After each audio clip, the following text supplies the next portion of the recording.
ठाकरे यांचा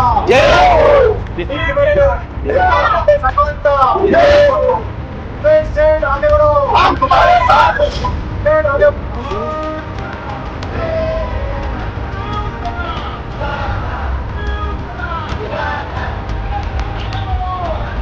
नमस्कार, मी अजय वर्मा आणि आपण सगळे पाहतात थिंकिंग ऑफ यूथ, विचार युवकांची। सध्या आज आम्ही विरार पूर्व चिंतामणी जे शिवसेना शिंदे गटातला कार्यालय या ठिकाणी उपस्थित आहे। आपण बघू शकता आमच्या पाठीमागे तमाम बंधू भगिनी तसेच वसई तालुक्याचे प्रमुख नेते आमच्या बरोबर उपस्थित आहे।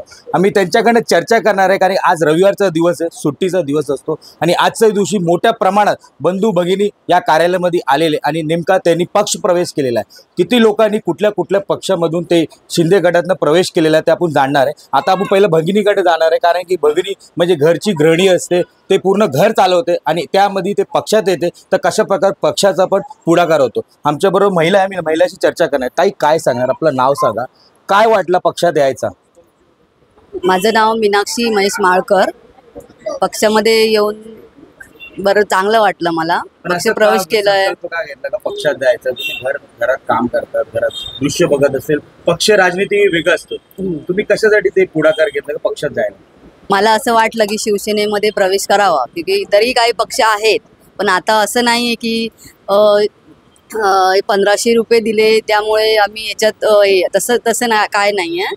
तर आम्हाला पहिल्यापासून आम्ही शिवसेनेसोबतच आहोत आणि आता पण शिवसेनेमध्ये प्रवेश केला तर आम्हाला त्याबद्दल आनंदच होतोय। आणि आता जी आम्ही पहिला जे केलं कामं ती आता याच्या पुढे पक्षप्रवेश करून ही करणार, पण शिवसेनेतच राहणार। असं धन्यवाद। ताई, काय सांगणार, आपलं नाव सांगा, काय वाटतं पक्षात आता प्रवेश घेतलाय तुम्ही डायरेक्टली आणि पुढे कशा प्रकारे काम करणार, काय परिवर्तन पाहिजे तुम्हाला? मी वैदेही वैभव तांबे।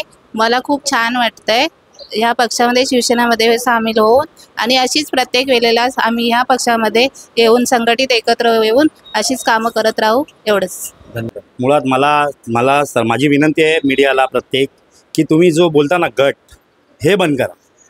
गट नाही, हा गट आहे का? मुळात हा गट नाही आहे, मुळात गट बंद करा। ही खरी शिवसेना आहे, ठीक आहे। आणि दुसरी गोष्ट की मला तिथे अन्याय होता माझ्यावरती, गेल्या अनेक वर्ष मी त्या पक्षामध्ये काम केलं आहे। गटप्रमुखपासून मी शाखाप्रमुखपर्यंत मी जे सगळी पदं भूषवलेत, पण मला आज तिथे जे आता जसं इन्कमिंग चालू होतं तसं माझ्यावरती अन्याय व्हायला लागला। माझे इतर पक्षाचे येऊन माझ्या डोक्यावरती बसणं ते मला कुठेतरी गळाची बोध होतं, म्हणून मी आज हा निर्णय घेतला आणि म्हणून मी शिवसेनेमध्ये प्रवेश केला। अजून बहिणी आहे, त्यांच्याकडे आपण चर्चा करणार आहे। ताई, काय सांगणार, पक्षात प्रवेश घेतलेला आहे, सुदेश चौधरी यांच्या मार्फत तुम्ही पक्षात प्रवेश घेतलेला आहे, शिंदेच गट का आवडला? चांगलं वाटतं या पक्षामध्ये आणि कामं करायला पण चांगलं वाटते। काय काम अगोदरचे पण जे 35 वर्षात होते त्यांनी पण भरपूर काम केले, त्या पक्षात नाही गेले। बीजेपी जे आता नवीन जिंकून आली त्याच्यात का नाही गेले? शिंदे गट नाही आवडलं का? कारण का? शिंदे साहेबांचा पक्ष आवडला कारण त्यांची कामगिरी चांगली आहे। लाडकी बहीण योजना, परत आता आम्ही आमच्या कोपरी गावामध्ये शिलाई मशीन आणि घरघंटीचे फॉर्म भरले आम्ही, म्हणजे काही योजना भरपूर आलेत आणि महिलांसाठी आहेत ना, त्यामुळे आवडलं। नवीन पक्षात प्रवेश घेतलेला आहे, कारण की योजना तसेच सरकार जे नवीन महिलांसाठी जे प्रोग्रेससाठी त्यांनी कामं केलेलं आहे, त्यासाठी ते प्रभावित होऊन शिंदे गटातले आले। कारण अगोदरचे जे मुख्यमंत्री होते शिंदे गटातले एकनाथजी शिंदे साहेब होते आणि ह्यांच्या मार्फत महिलांसाठी चांगली सक्षमीकरणसाठी त्यांनी काम केलं, त्यामुळे आज त्यांना प्रभावित होऊन महिलांनी शिंदे गटात निवडलेलं आहे। आमच्याबरोबर थेट वसई तालुका प्रमुख सुदेश चौधरी, आम्ही त्यांच्याकडे चर्चा करणार आहे, कारण वारंवार बीजेपीमध्ये अनेक कार्यालय ओपन होत आहे, पक्षप्रवेश होत आहे, पण आता भव्य प्रवेश रविवारचा दिवस 100चे अधिक लोकांनी शिवसेना निवडलेला आहे, नेमका काय कारण आहे? सुदेशजी नमस्कार, काय सांगणार, आज रविवारचा दिवस आहे आणि 100चे जास्त लोकांनी तुमच्यात प्रवेश घेतलेला म्हणजे शिंदे गटातला, काय सांगणार? महाराष्ट्राचे तत्कालीन मुख्यमंत्री आणि आताचे उपमुख्यमंत्री आमच्या पक्षाचे मुख्य नेते एकनाथजी शिंदे साहेब यांनी ह्या महाराष्ट्रातल्या भगिनींसाठी जी लाडकी बहीण योजना राबवली, त्याचबरोबर अनेक योजना या महाराष्ट्रामध्ये त्यांनी नवीन महिलांसाठी आणल्या आणि म्हणून महिला वर्ग हा मोठ्या प्रमाणामध्ये शिवसेनेकडे आकर्षित होतोय, शिंदे साहेबांच्या कामाकडे बघून आकर्षित होतोय। आणि आज या विरार शहरामध्ये नालासोपारा विधानसभा मतदारसंघातील या विरार पूर्वेच्या भागातील 200 ते 250 कार्यकर्त्यांनी प्रवेश केलेला आहे शिवसेनेमध्ये आणि त्यांचं आम्ही स्वागत करीत आहोत. सर, सांगण्याचं तात्पर्य की गेले विधानसभा आता हल्लीच संपलेली आहे आणि परिवर्तन झालेलं 35 वर्ष साम्राज्य संपलेलं आहे, पण जे लाडकी बहीण योजना कुठे ना कुठे स्थगित झालेली आहे, तर कधीपर्यंत त्यांचं परत निर्माण होईल आणि त्यांना पैसे येण्याचे कधी पण चालू होणार आहे?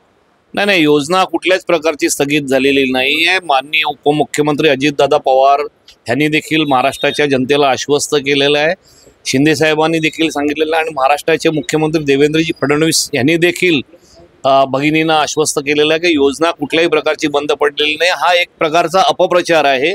विधानसभा निवडणुकीच्या वेळी विरोधकांनी हा मुद्दा लावून धरला होता की विधानसभा निवडणुकीनंतर ही योजना बंद पडणार, या योजनेचे पैसे मिळणार नाहीत, या योजनेचे पैसे महिलांकडून परत घेतले जातील. परंतु महिला बालविकास मंत्री आदिती तटकरे यांनी क्लिअर कट सांगितलेलं आहे की अशा प्रकारे कुठल्याही प्रकारचं नियोजन नाही. तर ही योजना अखंडपणे या महाराष्ट्रामध्ये चालू राहील आणि महिला ज्या भगिनी आहेत या महाराष्ट्रातल्या त्यांना हे पैसे मिळतील. हल्लीच 3 दिवस अगोदर बहुजन विकास आघाडीचा मोठा बैठक आढावा घेण्यात आलेला आहे आणि त्यामध्ये स्वतः लोकनेते हितेन डागूंनी सांगितलेलं आहे का समोरच्या विरोध जे भारतीय जनता पार्टी महायुतीमध्ये उमेदवार नाही म्हणून त्यांना आपली गरज लागत आहे, तर त्यावरती आपलं काय सांगणार? नाही, तो त्यांच्या प्रचाराचा भाग असू शकतो, तो त्यांच्या पक्षाचा मुद्दा असू शकतो. इथे उमेदवार आमच्याकडे आहेत की नाही आहेत, महायुतीला मोठ्या प्रमाणामध्ये लोकांनी कौल दिलेला आहे.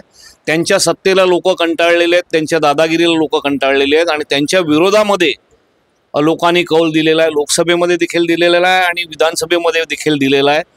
त्यांच्याकडे जी लोक आहेत ही लोक प्रचंड प्रमाणात कंटाळलेली आहेत, वैतागलेली आहेत. रोजचा होणारा अपमान, अपशब्द, गाली गलोच ह्या सगळ्या गोष्टीला तिथले जे सिनियर लोक आहेत, तिथले जे कार्यकर्ते आहेत हे मोठ्या प्रमाणात नाराज आहेत आणि त्या नाराजीचाच एक भाग आहे. ती नाराजी कुठेतरी बाहेर येऊ नये, ती नाराजीला कुठेतरी वाट मिळू नये म्हणून त्यांचा तो एक केविलवाणा प्रयत्न आहे. परंतु माझा दावा आहे की बहुजन विकास आघाडीतली ही जी नाराज लोक आहेत ही लवकरच या वेगळ्या वेगळ्या पक्षामध्ये प्रवेश करतील याची मला खात्री आहे. येणारा महानगरपालिका निवडणूक आहे, त्यामध्ये कशा प्रकारची तयारी आपल्याकडून असणार? या ठिकाणी महायुतीच्या माध्यमातून आमची चाचपणी चालू आहे. महायुतीच्या आमच्या बैठका देखील आता येणाऱ्या काळात होणार आहेत. एक सुनियोजित असं नियोजन या महापालिकेच्या निमित्ताने आम्ही करणार आहोत आणि नवीन चेहरे देण्याचा या ठिकाणी प्रयत्न असणार आहेत. स्वच्छ चेहरे देण्याचा आमचा प्रयत्न असणार आहे, जेणेकरून ह्या शहरामध्ये गेले 35 वर्ष ज्यांची सत्ता आहे त्या सत्तेला एक चोख असं उत्तर ही महायुती देईल अशी मला खात्री आहे. धन्यवाद आमच्याशी चर्चा केल्याबद्दल. हे होते सुदेश चौधरी, जे वसई तालुक्यातले शिवसेना शिंदे गटातले नेते आहे आणि यांनी जे आज पक्षप्रवेश यांच्या पक्षात झालेल्या अनेक 100पेक्षा जास्त महिला आणि पुरुष या पक्षात प्रवेश घेतलेला आहे. त्यांचा म्हणणं नेमकं एकच आहे का येणारी जे पण आमचं महानगरपालिका निवडणूक असेल त्याची तयारी आम्ही करत आहोत आणि येणाऱ्या टायमाला तुम्हाला दिसून येईल कशा प्रकारे परिवर्तन लोकसभा, विधानसभा आणि महानगरपालिकांमध्ये पण दिसून येणार. आतापर्यंत एवढं प्रत्येक गोष्टीची अपडेट आणि माहिती आम्ही आमच्या चॅनलच्या मार्फत तुम्हाला देत राहू. नमस्कार.